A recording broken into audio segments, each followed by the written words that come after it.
Fala pessoal, tudo bem com vocês? Hoje nós vamos falar sobre os agentes externos. Sim, essa é a parte 2 da nossa aula sobre relevo, agentes internos e externos. E dessa vez nós vamos ver como os elementos que não estão dentro da Terra, ou seja, aqueles que estão fora, os externos, eles podem modificar o relevo. Bom, os agentes externos, eles basicamente se resumem a agentes de erosão, né? Todo mundo conhece a palavra. Erosão, erodir, erodibilidade. Erosão nada mais é do que a retirada do material, o transporte e a sedimentação desse material em outro lugar. Ah, professora, não entendi. Vou explicar. Imaginem que eu tenho um castelo de areia na praia. Fui para a praia, construí meu castelo de areia, e aí o que começa a acontecer? O vento, nesse dia, está muito forte, e o vento começa a retirar grãozinhos de areia do meu castelo, e ele começa a transportar esse grãozinho de areia para outras áreas. Ou seja, o vento está retirando o grão, ele está transportando esse grão para outro lugar, e ele também está depositando esse grão. Né? Ele está fazendo três coisas: retirada, transporte e esqueci a palavra agora. E depósito, lembrei. E, e o depósito desse grão numa outra área.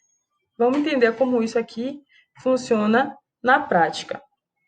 Bom, então, nessa imagem que eu estou mostrando para vocês, a gente tem uma formação rochosa lá em Punta Ventana, né, um dos cartões postais de Porto Rico, próximo à cidade de Guayanilla. Né? E esse cartão postal foi destruído por conta de um terremoto.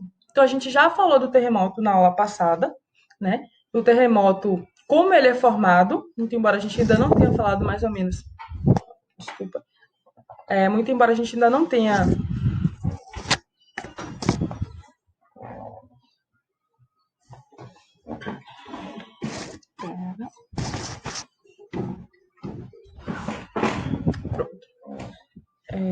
Bom, então nós já falamos sobre terremoto na aula passada, muito embora a gente não tenha falado sobre qual a ação que ele tem na superfície terrestre. Mas nesse caso aqui da imagem, você consegue perceber na imagem superior, você consegue perceber, na imagem superior nós tínhamos uma formação rochosa e um buraco no meio dessa formação rochosa. Né? Por que erosão marinha? Porque nessa imagem, nesse exemplo, a água fez a retirada do material, o transporte e o depósito desse material em outro lugar. Né? Então, conforme a água foi batendo nessa rocha, ela encontrou uma área da rocha que era um pouquinho mais frágil e começou a retirar bem aos pouquinhos o material que estava ali. Né? Em algum momento formou essa cratera no meio da rocha. Porém, depois ocorreu um terremoto, né? E a gente sabe que no terremoto todas as estruturas elas sofrem uma tensão muito grande por conta do movimento. Ocorreu então o deslocamento não. Ocorreu então o solapamento, né? Desabou, desmoronou aquela parte mais superior da rocha, aqui onde eu estou mostrando para vocês, e aí destruiu esse cartão postal lá em Porto Rico. O interessante dessa imagem é a gente conseguir perceber como o agente externo ele age na modificação do relevo, né? Dessa forma, retirando fisicamente o material e mudando o formato, e como o agente interno, que no caso é o terremoto, também vai modificar esse relevo, só que através de uma força que é interna. Bom, além da erosão marinha, que é a erosão causada pelo mar, a gente também tem a erosão fluvial, né? Ou seja, a erosão causada pelo rio. Então, olhem na imagem que tem aí, é o Grand Canyon, que fica lá nos Estados Unidos. Né? O que é que essa imagem mostra para a gente?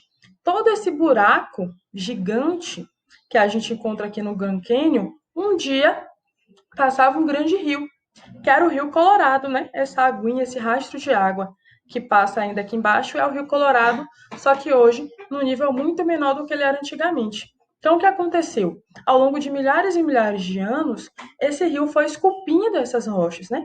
Foi retirando o material das rochas, transportando e depositando esse material num outro lugar.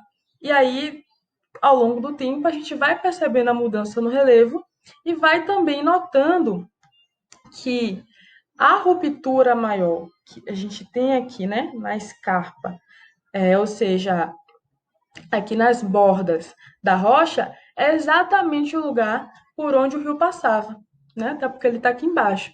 Então a gente não vê essa mudança tão abrupta nos lugares onde não tinha o rio, né? Isso é mais um indício de que, de fato, foi o rio que causou essa modificação no relevo. Imaginem que em algum momento toda essa superfície era um planalto, né? Uma área toda assim bem elevada e que era uniforme. Não tinha esses buracos.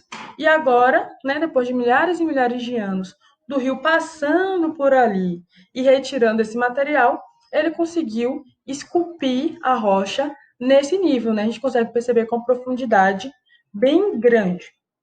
Bom, além do rio, a gente tem uma outra erosão, que é a erosão pluvial, ou seja, a erosão causada pela chuva. A erosão pela chuva, ela pode gerar muitas consequências, né?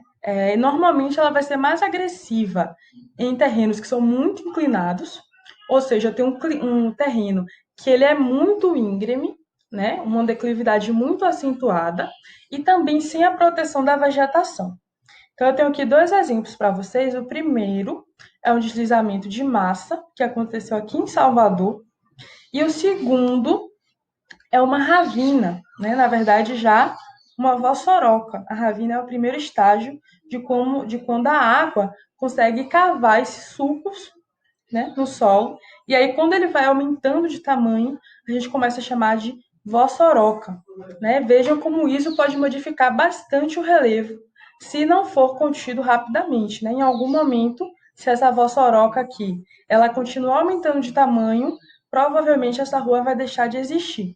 E aqui, no caso do deslizamento de massa, há também uma mudança muito grande no relevo, né? Porque eu tinha lá, digamos, uma montanha, e aí uma parte dessa montanha, ela faz o quê? Desliza. E aí a montanha que tinha esse formato passa a ter agora um formato diferente, né? Fora os impactos sociais, né? Porque nessa montanha há solo que está sendo deslizado, mas há também casas. E dentro dessas casas há também pessoas.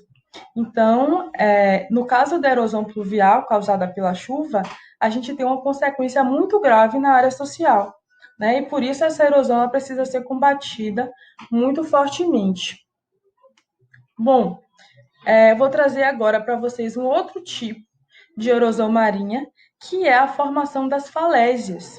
Né? O que são falésias? São esses paredões que se formam na praia, não sei se vocês já viram em algum lugar, são esses paredões que se formam na praia e eles são causados por conta do atrito das ondas que se quebram constantemente ali. Né? Então a onda vem, bate, retira o sedimento e volta para trás. Vem, bate, retira o sedimento e volta para trás. Né?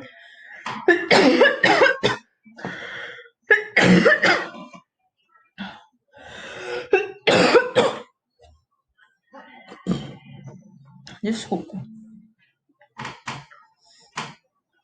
Bom,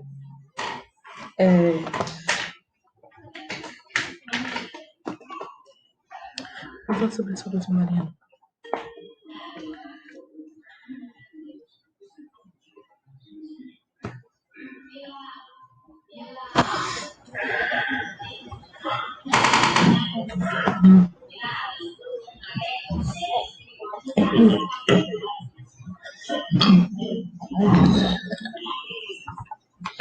Bom,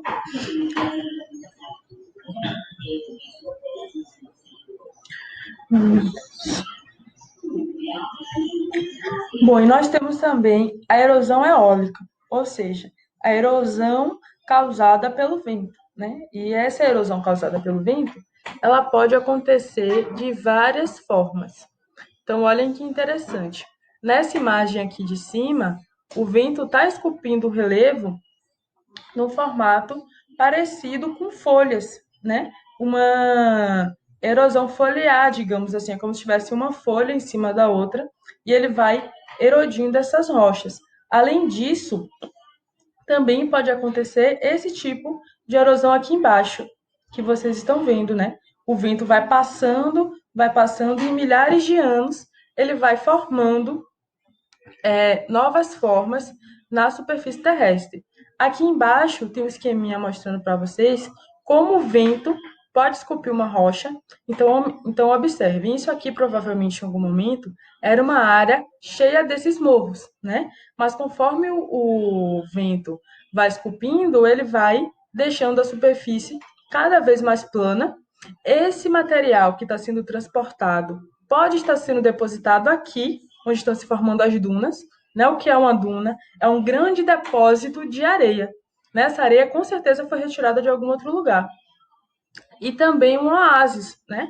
O oásis nada mais é do que uma área que a gente tem muito seca e aí normalmente tem uma fonte de água disponível ali pequena, onde a gente consegue ter o crescimento de uma vegetação e aí se cria um oásis como aqueles dos filmes que a gente está acostumados a ver. Nós estamos acostumados a ver. Tudo bem? Bom, e para concluir, né, são alguns tipos de erosão. Para concluir, a gente tem a erosão glacial, né? Como que a erosão glacial ela ocorre? Ela ocorre através das geleiras que vão gerar grandes massas de gelo, e esses gelos, quando eles descongelam, né? Descongelam não, descongelam mesmo, eles começam a passar pelas rochas, como se fosse a erosão pluvial da chuva, né? O gelo ele começa a correr pelas rochas, ele vai retirando os sedimentos das rochas e, além disso, a mudança do estágio da água de líquido para sólido faz com que também esse gelo acabe rompendo e fraturando essas rochas. Ah, professora, não entendi, me explica. A gente é simples. Sabe quando a gente pega uma garrafa de água de garrafa PET, enche ela de água e põe no congelador? O que é que vai acontecer? Normalmente essa garrafa de água ela tende a estourar, né? Por quê? Porque o volume da água, enquanto ela estava no estado líquido, é 1. Desculpa. Mas quando ela passa para o estado sólido, esse volume é aumentado, né? Ela aumenta de tamanho. E aí a fratura, a mesma coisa acontece com a rocha. Quando a água líquida infiltra nas rochas, ela fica ali. Quando por algum motivo há um período mais frio e essa água congela, a gente vai ter então o rompimento dessas rochas, né? As fraturas vão começar a correr porque essa água está aumentando de volume e aí nesse processo de derreter e congelar, as rochas começam a ser fraturadas e a quebrarem, né? E aí a gente começa a ter uma modificação do formato dessas grandes cadeias de montanhas. Deixa eu ver o que a gente tem mais.